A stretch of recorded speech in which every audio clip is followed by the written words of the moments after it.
Bianco, thank you so much for sitting down with us today. I think it's been almost 1 year since you sat down and talked with us last March, and you had just recently announced that you were going to be running for governor of California. So I just kind of wanted to start out today by asking you, if you're elected governor, day one, what would some of your top priorities be? Absolutely, there's 1,000 of them, and none of them have any more importance than the other one. It's just a matter of time and which one gets done first. But ultimately, it's the regulations in California that are killing the state, killing our ag industry, killing our oil industry, killing our building industry. It's regulation that is doing it, and those absolutely can and will be removed in my first day in office. Gotcha, and you kind of went into some of the things like oil. I kind of wanted to shift into some policy questions, specifically kind of started out maybe around energy.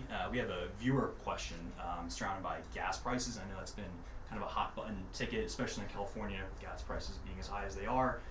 Current situation in the Middle East has been driving up some gas prices. So as governor of California, how would you plan on reducing the price per gallon of gasoline?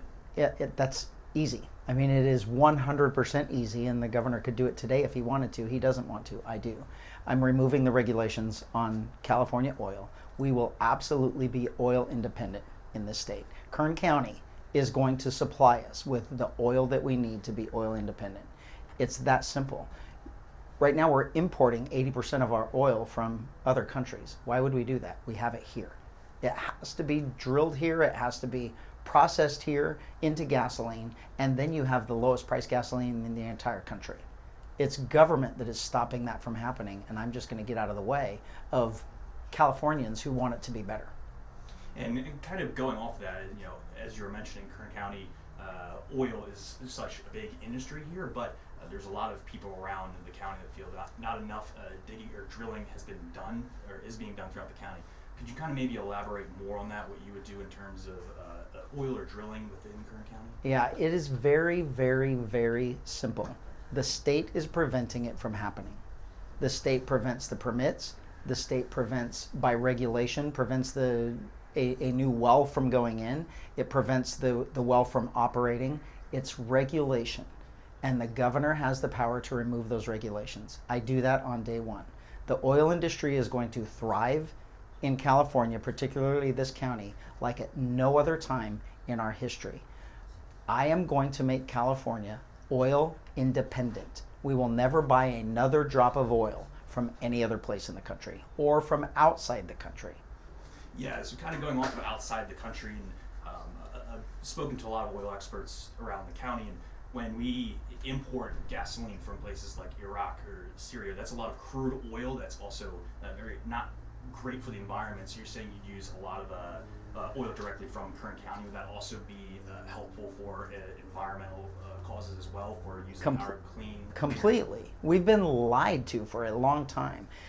We can do it tons cleaner. We can drill oil much more effective, much more cleaner for the environment, safer for the environment than other countries are doing it. If California government, like they say, the activists that are destroying our state, if they truly cared about the globe, about the environment, they wouldn't allow us to buy from other countries that have zero environmental regulations. They're destroying the country destroying the world by buying it from the Middle East that has zero regulation. We could do it here. We could do it cheaper. We wouldn't have to import it, ship it across the oceans. If we did it here, we control how it's drilled, how it's processed, and how it gets to be gasoline. And it will be cheaper than any other place in the country, and it will be cleaner than what we're doing now for the environment. Yeah, you mentioned more going off of the importing. The Strait of Hormuz is shut down right now, and we get 20% of our gasoline from these outsourced from other areas. And you're saying that kind of bring the price of gas down if we. Oh, we get 80% of our oil from other places. With me as your governor, I don't care about the price of oil in the Middle East. I don't care about the price of oil in Venezuela. They will never influence California again because we have our own oil. Why are we dependent on other places when we have our own and we can do it better than any place else? I don't care what happens in other countries because California will use our own oil. We will never care what the world environment says. And we will have the cheapest price gasoline for California residents of any place in our country. And I wanted to switch gears here and talk a little about homelessness. The 2025 point in time count here in Kern County showed about a 2.3% decrease in homelessness around Kern County. But with that being said, there's a lot of people around the county that say they want to see more of a noticeable change in homelessness. How would you kind of tackle that issue? Yeah, what you just said was the key. None of us believe that homeless is going down. It's not going down. Anywhere is it going down. No one believes that. Residents don't believe it and businesses don't believe it. But we're told by the government that it's going down. It's not. It's been going up since we created the homeless industrial complex. We absolutely know how to fix it, and we stopped calling it homes. We stopped calling it homelessness because it has nothing to do with homes. This is about drug addiction, alcohol addiction, and mental illness. And if we don't start calling it what it is and treating it for what it is, we are never going to fix it. Law enforcement, I know exactly how to fix it. You have a fantastic sheriff here. Sheriff Youngblood has been very, very vocal in state government about how to fix the homeless issues that we see and what we're calling it. It isn't about homes. It's about drug and alcohol and mental illness and zero ability to get those people help. I'm going to eliminate the people who are living in our streets because I'm going to treat it for what it is because I care about them. I don't want to see them rotting in their own skin, dying on a sidewalk underneath a freeway overpass while we just continue to drive on by, while government officials drive on by. The biggest example in California is Los Angeles.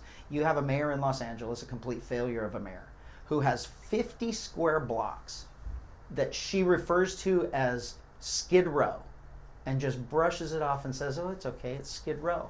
We don't care how those people live. We don't care that they're all dying. We don't care that they're all sick. Just give me more money so I can give it to my nonprofits. That's how California homeless industrial complex is supposedly solving homelessness. I'm going to solve it because I absolutely care. I know what's wrong with them. I know how we can help them. And I know how we're going to get them back to the families and the homes that they once had. And so could you elaborate a little more on what are some of those ways or techniques that you could see about getting some of those homeless individuals back to their loved ones? Absolutely. The hundreds of millions of dollars that are being wasted on the current homeless industrial complex end the moment I take office. There will not be another dime going to nonprofits and NGOs that just keep stealing our money and then funneling it back into the elected officials who keep that money flowing to begin with. A small portion of that money will be used to fully fund Prop 36. We will provide alcohol treatment centers, drug treatment centers, mental health treatment centers, and treatment centers that treat both, because those don't exist. If you have a mental health crisis now or a mental health issue and a drug and alcohol problem, there is nothing that the government will do to help you. They just send you back out onto the street, and that's what we see. A small portion of the money that is being abused, wasted, stolen, and embezzled is going to be used to make sure that we take care of these people that are suffering. So here in Kern County, the Open Door Network is a homelessness outreach organization here. They just approved a $2.5 million shelter specifically for homeless families. So and with a lot of treatment aspects to this campus. It's 4 different buildings, so you kind of be going more for a treatment and outreach technique here. There are a handful of nonprofits and NGOs that help with legitimate people that want help and that will accept help, because we do know that there are people that domestic violence situations or a loss of a job, that they lose their home and they're living out of their car. But when we find them, law enforcement, the first responders are the ones that find them all the time. And when we find those people, we jump for joy because, oh my gosh, we have resources where we can help them. And we get them to those organizations that will help those people that are truly suffering. But those are few and far in between.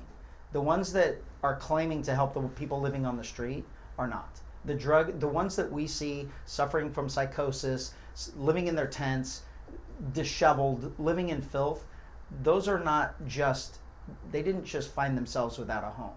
That's drug and alcohol and mental illness. The ones that certain nonprofits help are the ones that truly are down on their luck. And those will keep getting their funding. Those are those are nonprofits from generosity of individuals, and some of them do get government grants. Those aren't the ones that I'm talking about.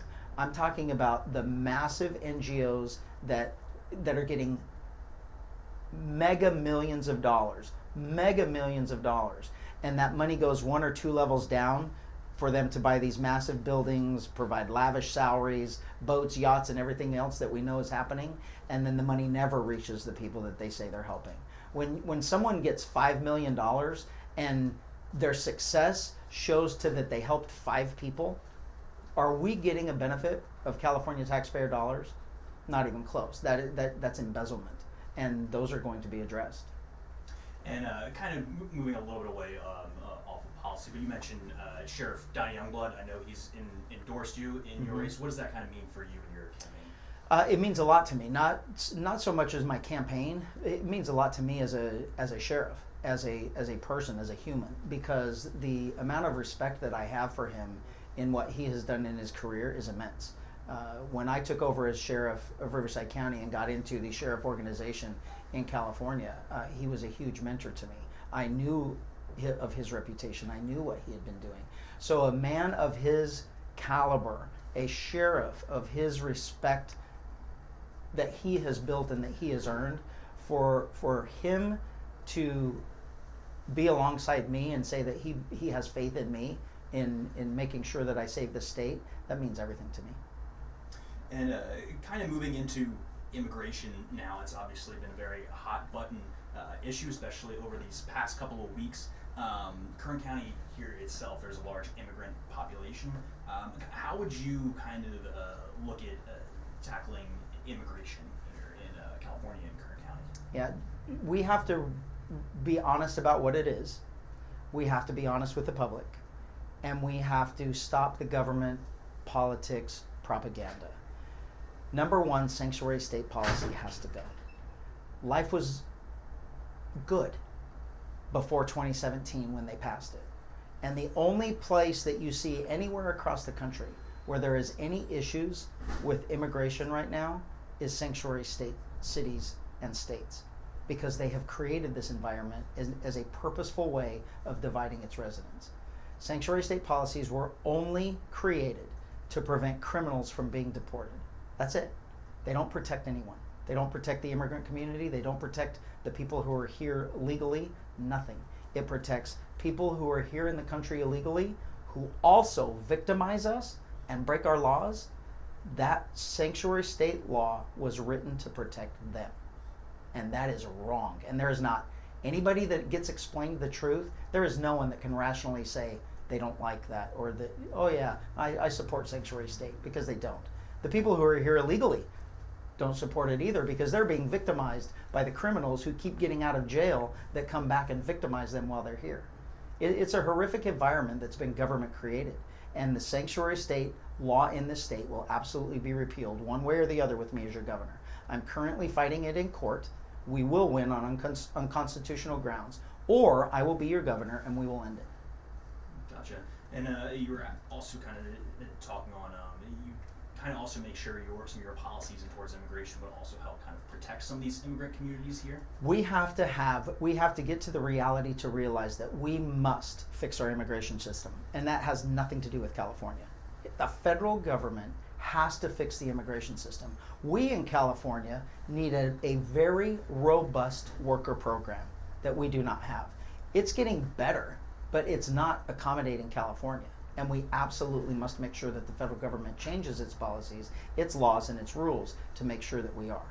We absolutely must deport people who are victimizing us. Absolutely. If you're in this country illegally, you're going to have to find a way to do it right, because never throughout history has there ever been a King's X that you made it here illegally and now you're safe.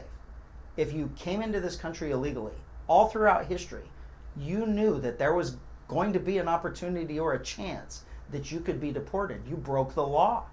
We can't have a civilized society if we don't have an adherence to laws. The federal government has to fix its immigration system. It's not my role as governor. I can help, I can fight, I can speak up, but we're going to have to force them to fix it. Would you kind of be willing to work kind of hand in hand with the federal government as the governor of California? We have to. We absolutely must work hand in hand with the government, regardless of who it is. And I'm going to be your governor for 8 years. There's going to be a presidential election that we don't know what side it's going to be on. And whoever wins, I will work with that administration to make sure that Californians are getting the best we can possibly get from our federal government to make sure our state operates great. I don't care what party you belong to. I never in my life have cared what party you belong to. I'm really the only person in this election that has been nonpartisan my whole life. My dispatchers don't ask you who you voted for when we come out to help you. Never in my law enforcement career did I say, well, I'll help you right now, but who'd you vote for? And then I walk away when you tell me the wrong person or someone that I voted for. It doesn't work that way. Government is supposed to be working for the betterment of all, not for a political party and not for an agenda. And Californians are getting absolutely sick of what we're given from our state government. We're tired of it. We're tired of partisan politics. We're tired of activism because the majority of Californians are suffering from it. And I think that my popularity in this state right now is resonating because of that fact. They know I'm going to be operating for the betterment of California, not political party. The high-speed rail. I was at the press conference for the Southern Railhead facility where Governor Newsom spoke out on some updates regarding the high-speed rail. Obviously, it's been kind of a contentious project that has been ongoing for many years. How would you tackle this project? This project is going to disappear. This is an absolute waste of our taxpayer money. Absolute waste. You know there would have never been a press conference if he wasn't running for president. The entire country knows that he has wasted billions and billions and billions of dollars. It's going to be hundreds of billions of dollars on the most silliest project ever. By the time this is built, at probably $100 billion, maybe even more, the price that they're going to have to charge for that ticket between here and Merced, no one's going to pay for it. They're just going to get in their car and they're going to drive it. No one is going to ride that train. It is going to be the biggest public display of government waste in the history of any government, and I will not participate in it. Not one dime, not one penny will be given to that project. And I kind of wanted to shift gears a little bit in kind of the state of the campaign or the governor race. You sat down almost a year ago with us, and since then we've seen candidates, both Republican and Democrat, have dropped out, but you've not only remained in the race, but you're one of the top candidates in this race. What do you think has kind of separated yourself from some of these other candidates to remain at the top of this race? Californians are seeing that every single person in this race, other than me, is nothing but a talking head politician. They have nothing to offer us. They've broken everything that we've given them. They have made our lives miserable. And they are looking for someone with integrity, honesty, morals, character, and most importantly, leadership ability. And it's proven leadership ability.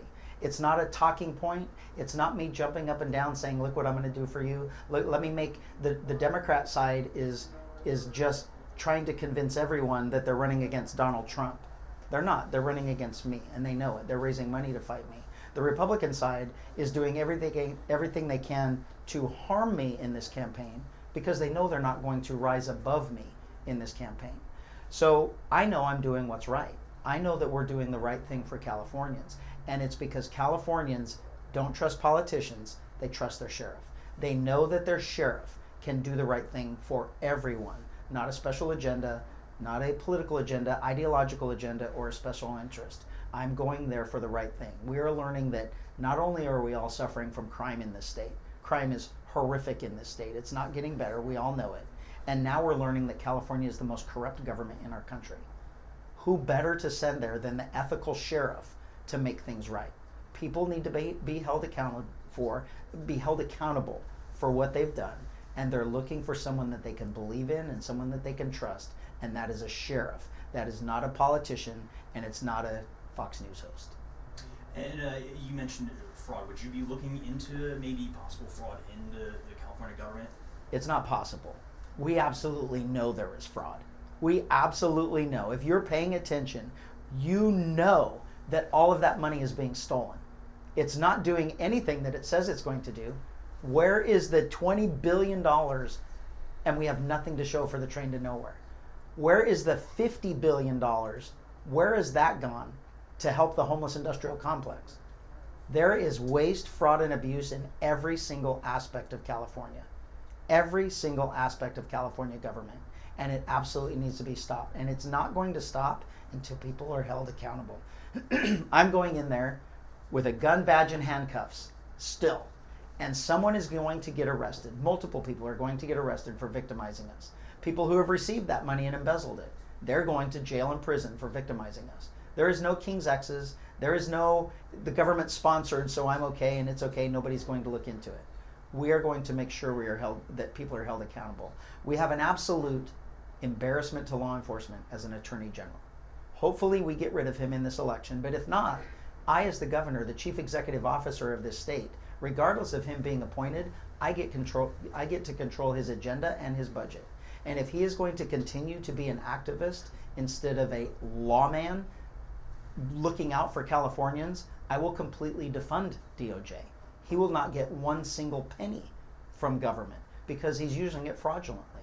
We are going to make sure that California finally, for the first time in decades, is working to make Californians' lives better instead of us breaking our backs to make California government bigger. And you're also mentioning some of your qualifications as a sheriff, especially Riverside County being one of the largest counties in California. I have a viewer question here that I wanted to pose to you. You're, as I said, the head of one of the largest sheriff's departments in California. Could you elaborate more on how that experience of people managing and budget manning can be an asset as the governor of California? Absolutely, because I'm the only person on this ballot, both sides, that has ever done anything like that. The only person. I have 4,400 employees. I have 17 contract cities that makes me the chief of police of 17 cities, 17 city councils. I have 12 Indian nations that I operate government to government with on that level that is unique than anywhere outside of even county and city government. I have a $1.3 billion budget that I finish in the black every single year because my belief is that government shouldn't spend more money than it has. I absolutely refuse. And I'm taking that to the state capitol building, not just Riverside County. We have completely changed the way Riverside County Sheriff operates. We have become more technologically advanced. We have saved hundreds of millions of dollars from our budget in the last 7 years. We have gone from near collapse, from near failure, to one of the most respected law enforcement agencies in the country. And I'm the 4th largest sheriff's office in the country. It's not a small operation. And it's about problem solving. I have 32 years of fixing everyone else's problem. I don't hire ombudsmen. I don't hire committees. I don't push it off to a meeting 6 months down the road. You find a problem, you address it, and you move on to the next problem. And I'm the only one on this ballot that has that proven ability to not only problem solve, but to lead other people in that problem solving. And yesterday, the New York Times released some of the latest polls kind of from February. Those polls had you leading in this governor race. A couple of them also had Steve Hilton showing that he's potentially leading in this race. In the California general election, I guess is where I'm kind of going with this, there's a possibility that it could be you as well as Steve Hilton on the ticket. So I wanted to ask, what kind of separates you from Steve Hilton if it ends up being 2 Republicans on the ticket come November? Night and day. Night and day. Proven history of service to others, and he's nothing but a career politician. He's even worse than a career politician because he's a lifetime strategist who works behind the scenes on the false message of getting someone elected, and then proven history in England that he does the opposite. And then you get unelected and run out of the country. So I've never changed my beliefs. I've never changed my ethics. I've never lied to benefit myself or to harm another person. And that makes me completely opposite of Steve Hilton. I have a 32 years of proven public service that is truly irrefutable. And it is something that I do that is at the sacrifice of myself to make other people's lives better. Even to the point where I'm sacrificing my life at times to make someone else's lives better. And it's not something that I want to pat on the back for. I think it was a God-given ability that I don't think about it. I just do it. And I'm the only person on the ballot that has that, particularly Steve. He's been a behind-the-scenes strategician that is doing, really that's all he's doing now. He's trying to figure out how he can manipulate Californians to put him in this position in a time when we know that California Democrats have failed and we are going to vote for a Republican governor, and he has swindled his way into the Republican side even though he's not. And for some people it's working. Yesterday as well, Democratic Chair Rusty Hicks was urging some of the lower polling Democrats to step out of the race. It looks like they may not be stepping out ahead of the Friday filing deadline. But as we move further into this campaign, I know a lot of the amount of Democrats are splitting some of the votes here. Does any of those Democratic candidates stepping out of this race, does that have any concern to you? Absolutely not. Absolutely not. And I think what it shows is the complete lack of ability for the Democrat Party to see outside its little bubble. There is nothing about the Democrat policy that has made any positive difference in California. They can't point to one thing. The Democrat agenda in California is indefensible. You can't point to one state, one city, one town, one policy, one anything that has said, look at the success of what we've done in the last 30 years while they've been in power for 30 years. They can't point to anything.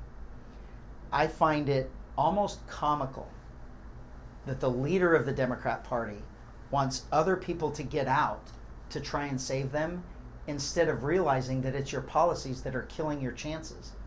Californians are sick of it. We're sick of being abused. We're sick of being lied to.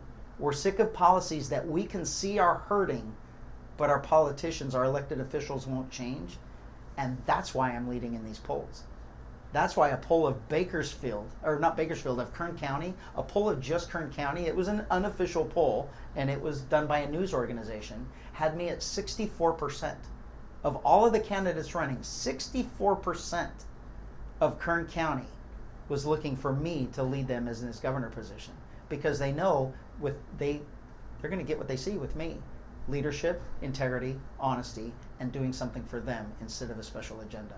And the Democrat Party doesn't see that. They're just blind to their own beliefs.